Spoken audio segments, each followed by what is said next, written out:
জয় শ্রীকৃষ্ণ। রাধে রাধে। জ্যৈষ্ঠ মাসের কৃষ্ণপক্ষের একাদশী অপরা একাদশী নামে খ্যাত। এর অর্থ অপার পুণ্য। পদ্মপুরাণ অনুযায়ী এদিন বামন রূপে বিষ্ণুর পুজোর বিধান রয়েছে। অপরা একাদশীকে জলক্রীড়া একাদশী, অচলা একাদশী ও ভদ্রকালী একাদশীও বলা হয়। এই একাদশী বিষয়ে বলা হয়েছে যে ব্যক্তি অত্যন্ত মঙ্গলকারী এই একাদশী ব্রত পালন করবে তার পূর্বজন্মের ভয়ঙ্কর পাপের বিনাশ হবে। এই একাদশী এমন একটি কুড়ালের মতো যার সাহায্যে আপনার জীবনের সমস্ত পাপরূপী বৃক্ষকে সম্পূর্ণভাবে নির্মূল করার ক্ষমতা রাখে। তাই ভগবান শ্রীকৃষ্ণ বলেছেন, যে মনুষ্য নিজের পূর্ব ও বর্তমান পাপকর্ম নিয়ে চিন্তিত তাকে এই অপরা একাদশী নিয়ম ও শ্রদ্ধাপূর্বক অবশ্যই পালন করতে হবে। নমস্কার শ্রোতা বন্ধুরা, অমৃতধারা মোটিভেশন চ্যানেলের আরেকটি নতুন ভিডিওতে আপনাদের সকলকে স্বাগত। আশা করি সকলে ভালো আছেন। আজ আমরা অপরা একাদশীর সময়সূচি, কিভাবে এই ব্রত পালন করবেন, এই ব্রত করলে কোন কোন খাবার গ্রহণ করা নিষিদ্ধ এবং এই একাদশীর মাহাত্ম্য এবং পৌরাণিক গল্প শ্রবণ করব। আজকের ভিডিওটি খুবই গুরুত্বপূর্ণ, তাই ভিডিওটি এক মনে শ্রবণ করুন এবং চ্যানেলটি সাবস্ক্রাইব করে পাশের বেল আইকনটি টিপে দিন, যাতে এরকম আরও ভিডিওর লিঙ্ক আপনি সবার আগে পেতে পারেন। হরিভক্তি বিলাসে বলা হয়েছে, একাদশী ভৌতিক জগতে বাসকারী দুঃখী শরীর ও মনের রোগ দূর করার জন্য পরম ঔষধ। এই রকমই পরম কল্যাণকারী আর এক একাদশী তিথি আরও একবার আমাদের উদ্ধার করার জন্য আসতে চলেছে, যার নাম অপরা একাদশী।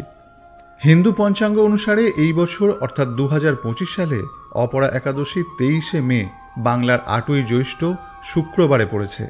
একাদশী তিথি শুরু হচ্ছে 23শে মে শুক্রবার মধ্যরাত্রি 1:12 এবং শেষ হচ্ছে 23শে মে শুক্রবার রাত্রি 10:29। উদয় তিথি অনুসারে অপরা একাদশীর উপবাস পালন করতে হবে 23শে মে শুক্রবার, আর এই ব্রত পালন করতে হবে 24শে মে শনিবার সকাল 4:53 থেকে সকাল 9:20 মধ্যে। এই বছর অপরা একাদশীর দিনে আয়ুষ্মান যোগ এবং প্রীতি যোগের একটি শুভ সমন্বয় তৈরি হয়েছে। এর সঙ্গে সঙ্গে বুধ ও বৃষ রাশিতে গোচর এবং গমন করছে, যার কারণে বৃষ রাশিতে বুধাদিত্য রাজযোগ গঠিত হবে। এই সমস্ত যোগ ভগবান বিষ্ণু এবং মা লক্ষ্মীর অশেষ আশীর্বাদ বয়ে আনবে।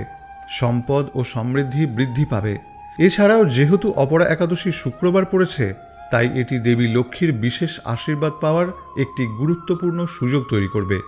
একাদশীর পালন নির্ধারিত সময়ের মধ্যে করা অত্যন্ত গুরুত্বপূর্ণ। তা না করলে ব্যক্তির একাদশী ব্রত পালনের ফল নষ্ট হয়ে যায়। তাই নির্দিষ্ট সময়ের মধ্যেই এই একাদশীর ব্রত পালন অবশ্যই করে নিতে হবে। যারা ব্রত পালন করবেন তারা আগের দিন নিরামিষ আহার গ্রহণ করবেন, আর একাদশীর দিন ভোরবেলা উঠে ঘর পরিষ্কার পরিচ্ছন্ন করে স্নান সেরে ভগবান বিষ্ণুর পূজা অর্চনা করবেন। এদিন আপনাকে কঠোর উপবাস পালন করতে হবে। প্রকৃতপক্ষে ব্রত 3 প্রকার: উত্তম, মধ্যম এবং কনিষ্ঠ। উত্তম হলো যারা নির্জলা ব্রত করবে, এটিই সর্বোত্তম। কিন্তু শারীরিক সমস্যার জন্য সবাই নির্জলা উপবাস করতে পারে না। তবে সেক্ষেত্রে যে কোনো প্রকার ফল খেতে পারবেন, দুগ্ধ খেতে পারবেন। কিন্তু অনেকে আছেন যারা ভারী কাজকর্ম করেন, সেক্ষেত্রে আপনারা সবজি রান্না করে খেতে পারেন, যেমন মিষ্টি কুমড়ো, মিষ্টি আলু, ফুলকপি, কাঁচা কলা, পেঁপে ইত্যাদি। এছাড়াও কাঠবাদাম, কাজু বাদাম এগুলো সূর্যমুখী তেল, বাদাম তেল অথবা ঘি দিয়ে রান্না করে ভগবানকে ভোগ নিবেদন করে তারপর প্রসাদ হিসেবে গ্রহণ করবেন। কিন্তু ভুলক্রমেও সবজি রান্না করার সময় সরিষার তেল সংমিশ্রণ করবেন না।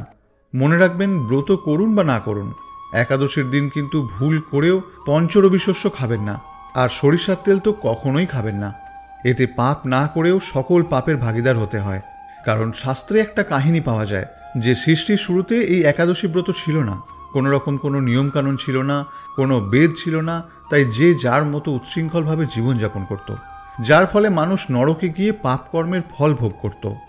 ভগবান শ্রীবিষ্ণু একদিন যমলোকে নরক দর্শন করতে উপস্থিত হলেন। যমরাজের সঙ্গে সাক্ষাতের সময় তিনি ভয়ঙ্কর আর্তনাদ শুনতে পেলেন।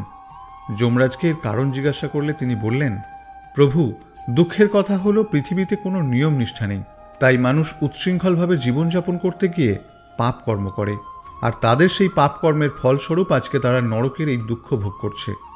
তখন ভগবান শ্রীকৃষ্ণ সেই পাপীদের দর্শন করার জন্য যমরাজের সাথে সেখানে যাত্রা করলেন। সেখানে সেই পাপীদের হৃদয় বিদারক ক্রন্দন দেখে ভগবান সহ্য করতে পারলেন না। তিনি নিজের হৃদয় থেকে করুণা প্রকাশ করলেন এবং আবির্ভাব করলেন একাদশী দেবীর। এই একাদশী দেবী হলেন পরমা সুন্দরী এক স্ত্রী। তার পূর্ণ তেজে সেখানের সকল পাপীদের পাপ ভস্মীভূত হয়ে গেল। পাপ থেকে মুক্ত হয়ে তারা একাদশী দেবীর জয়গান করল এবং তৎক্ষণাৎ স্বর্গে গমন করল। তাই যে ব্যক্তি এই একাদশীর দিনে একান্ত ভক্তি শ্রদ্ধার সহিত আমার পুজো করবে, সেই ব্যক্তি সর্বপাপ থেকে মুক্ত হয়ে অন্তিমে বৈকুণ্ঠ লোকে গমন করবে। এরপর থেকে মূলত জগতে একাদশীর প্রচার শুরু হলো। এর ফলে মহাপাপীও একাদশী ব্রত পালন করে সর্বপাপ থেকে মুক্ত হয়ে বৈকুণ্ঠে গমন করতে লাগল। এদিকে পাপীদের শাস্তি দেওয়ার জন্য ভগবান পাপ পুরুষকে সৃষ্টি করেছেন। পাপীদের কাছে সেই পাপ পুরুষ আশ্রয় গ্রহণ করে, তাদের শাস্তি দেয়। একাদশী ব্রতের ফলে এই পাপ পুরুষ একাদশীর দিনে কোথাও আশ্রয় পাচ্ছেন না। স্বর্গ, মর্ত, পাতাল ত্রিভুবনেই একাদশীর পুণ্যের তেজে কোথাও পাপী খুঁজে পাচ্ছেন না। শেষ পর্যন্ত উপায় না পেয়ে পাপ পুরুষ ভগবান শ্রীকৃষ্ণের শরণাপন্ন হলেন এবং বললেন, প্রভু, আমাকে রক্ষা করুন। আপনি যে এই একাদশী ব্রত সৃষ্টি করেছেন, তার পুণ্যের প্রভাবে পৃথিবীতে আমি কোথাও আশ্রয় পাচ্ছি না। যেখানে পুণ্য থাকে সেখানে পাপ অবস্থান করতে পারে না। তাই প্রভু, আমাকে একটি নির্ভর স্থান দান করুন। সৃষ্টিকে রক্ষা করতে গেলে যেমন জন্ম প্রয়োজন, তেমনি মৃত্যুরও প্রয়োজন। পুণ্য থাকলে পাপকেও থাকতে হবে, না হলে সৃষ্টি বিপন্ন হবে। তাই আমাকে আপনি বাঁচিয়ে রাখুন। তখন ভগবান পরম পুরুষকে বললেন, তাহলে আজ থেকে তুমি একাদশীর দিনে পঞ্চশস্যের মধ্যে আশ্রয় গ্রহণ করো।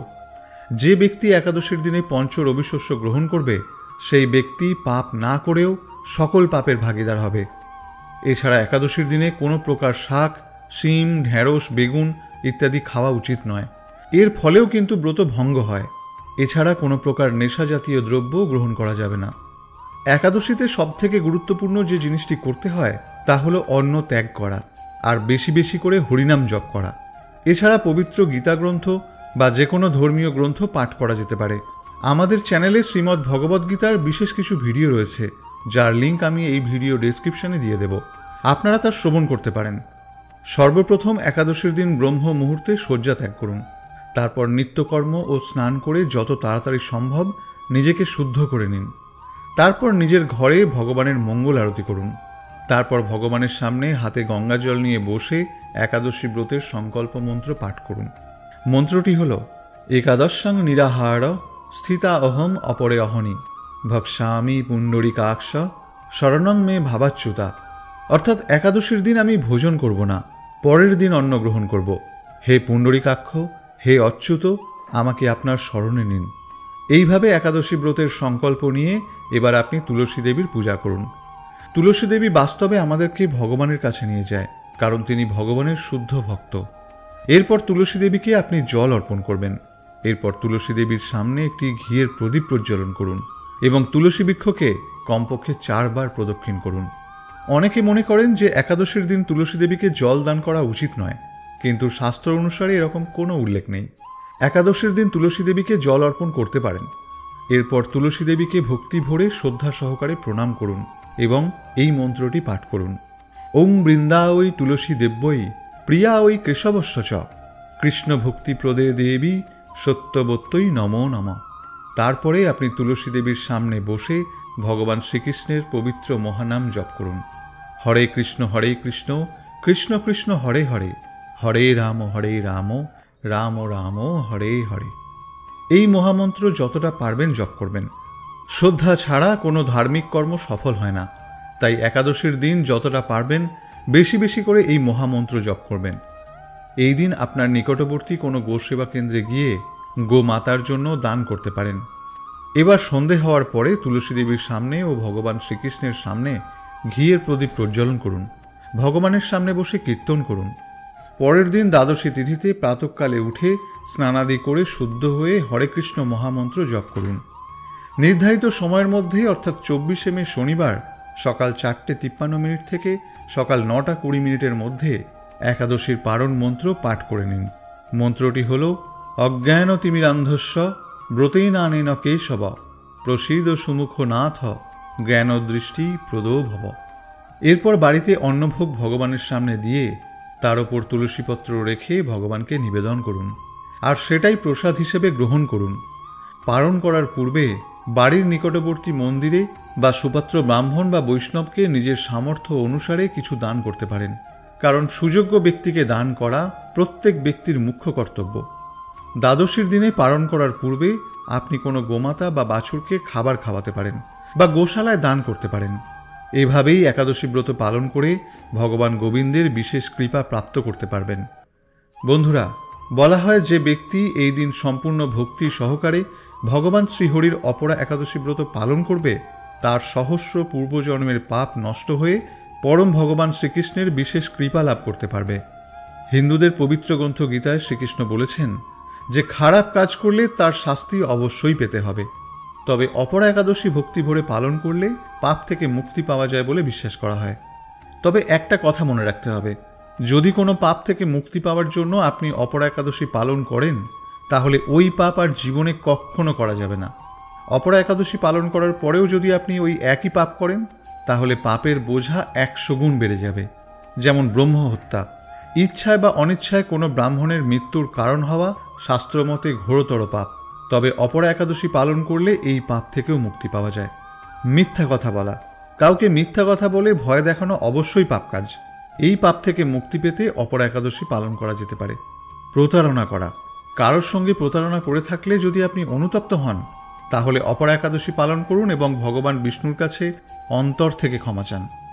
বিবাহ বহির্ভূত সম্পর্ক করা, বিবাহিত হয়েও অন্য কোনো নারী বা পুরুষের সঙ্গে সম্পর্ক রাখা শাস্ত্রমতে পাপ। এই পাপের জন্যেও ক্ষমা প্রার্থনা করতে অপরা একাদশী পালন করা যেতে পারে। মনে করা হয় অপরা একাদশী ব্রত করলে বিষ্ণু মনুষ্য জীবন থেকে সমস্ত দুঃখ ও সমস্যা দূর করে অপার পুণ্য প্রদান করেন। এই একাদশী পুণ্যদায়ক ও বড় বড় পাপ নাশ করে। অপরা একাদশীর ব্রতের প্রভাবে ব্রহ্মহত্যা, ভূতজনি, অন্যের নিন্দা, পরস্ত্রীগমন, মিথ্যা সাক্ষী, মিথ্যা ভাষণ, মিথ্যা শাস্ত্রপাঠ অথবা রচনা ইত্যাদি পাপ করলে তা নষ্ট হয়। মাঘ মাসে সূর্য যখন মকর রাশিতে বিরাজ করে, তখন প্রয়াগে স্নান করলে ব্যক্তি যে পুণ্য লাভ করে, কাশীতে শিবরাত্রি ব্রত করলে যে পুণ্য লাভ করা যায়, গয়ায় পিণ্ডদান করে পূর্বপুরুষদের তৃপ্তি প্রদানকারী ব্যক্তি যে পুণ্য অর্জন করে, বৃহস্পতির সিংহ রাশিতে বিরাজ করার ফলে গোদাবরীতে স্নান করে ব্যক্তি যে ফল লাভ করে, ঠিক এমনই অপরা একাদশী ব্রত পালন করেও ব্যক্তি এমনই ফল লাভ করতে পারে। এই একাদশীর দিনে উপবাস করে এবং মাহাত্ম্যের গুণাগুণ করলে সহস্র গোদানের ফল লাভ করা যায়। অপরা একাদশী প্রসঙ্গে একটি পৌরাণিক কাহিনী আছে। শাস্ত্রমতে প্রাচীনকালে মহিধ্বজ নামক এক ধর্মাত্মা রাজা ছিলেন। তার ছোট ভাই বজ্রধ্বজ পাপী ও অধর্মী ছিল। রাতের অন্ধকারে নিজের বড় দাদার হত্যা করে দেয় বজ্রধ্বজ। এরপর মহিধ্বজের মৃত শরীরকে জঙ্গলে নিয়ে গিয়ে অশ্বত্থ গাছের তলায় পুঁতে দেয়। অকাল মৃত্যুর কারণে ধর্মাত্মা রাজাকে প্রেতজনিতে প্রবেশ করান। প্রেত রূপে সেই অশ্বত্থ গাছে বাস করতে শুরু করেন সেই রাজা। সেই পথে যেই যাতায়াত করত তাদের বিরক্ত করত এই প্রেতাত্মা। একদিন সৌভাগ্যবশত সেই পথ দিয়ে ধৌম নামক এক ঋষি যান। ঋষি প্রেতকে দেখে নিজের তপবলে সব জানতে পারেন। রাজাকে প্রেতজনি থেকে মুক্তি দেওয়ার কথাও ভাবেন ওই ঋষি। তারপর প্রেতকে অশ্বত্থ গাছ থেকে নামিয়ে পরলোক বিদ্যার উপদেশ দেন। সংযোগবশত সেই সময় জ্যৈষ্ঠ মাসের একাদশী তিথি ছিল। ঋষি অপরা একাদশী ব্রত করেন। সেই উপবাসের ফলে প্রাপ্ত পুণ্য তিনি রাজাকে অর্পণ করেন।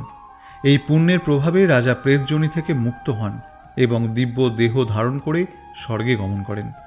এইবার ব্রত মাহাত্ম্যটি শ্রবণ করা যাক। মহারাজ যুধিষ্ঠির শ্রীকৃষ্ণকে বললেন, হে কৃষ্ণ, জ্যৈষ্ঠ মাসের কৃষ্ণপক্ষিয়া একাদশীর নাম কি এবং তার মাহাত্ম্যই বা কি? আমি শুনতে ইচ্ছা করি। আপনি অনুগ্রহ করে তা বর্ণনা করুন।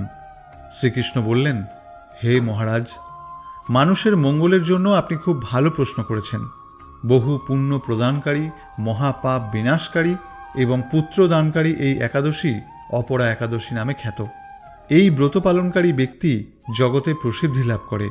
ব্রহ্মহত্যা, গোহত্যা, ভ্রূণ হত্যা, পরনিন্দা, পরস্ত্রীগমন, মিথ্যা ভাষণ প্রভৃতি গুরুতর পাপ এই ব্রত পালনে নষ্ট হয়ে যায়। যারা মিথ্যা সাক্ষ্যদান করে, শাস্ত্রের মিথ্যা ব্যাখ্যা প্রদান করে, জ্যোতিষীদের মিথ্যা গণন ও মিথ্যা চিকিৎসায় রত থাকে, তারা সকলেই নরক যন্ত্রণা ভোগ করে। এ সমস্ত ব্যক্তিরাও যদি এই ব্রত পালন করে, তবে তারা সমস্ত পাপ থেকে মুক্ত হয়। ক্ষত্রিয় যদি স্বধর্ম ত্যাগ করে যুদ্ধক্ষেত্র থেকে পালিয়ে যায়, তবে সে ঘোরতর নরকগামী হয়। কিন্তু সেও যদি এই ব্রত পালন করে, তাহলে মুক্ত হয়ে স্বর্গগতি লাভ করে।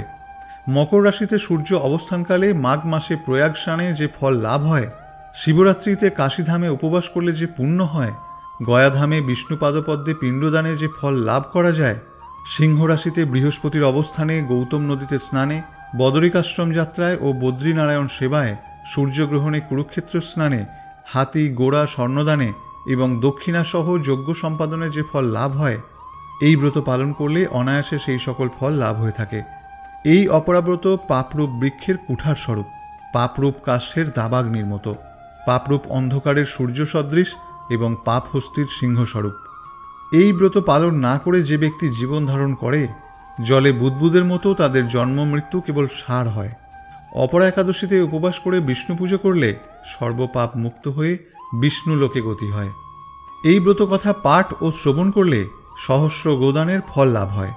ব্রহ্মাণ্ড পুরাণে এই ব্রত মাহাত্ম্য বর্ণনা করা হয়েছে। আজ এই পর্যন্তই। যে সকল শ্রোতা বন্ধুরা এতক্ষণ ধরে ভিডিওটি শ্রবণ করলেন, তাদের অসংখ্য ধন্যবাদ।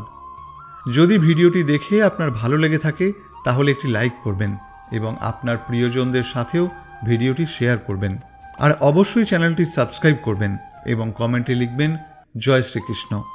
ফিরে আসছি নতুন কোনো ভিডিও নিয়ে। ততক্ষণ পর্যন্ত সকলে ভালো থাকবেন। নমস্কার।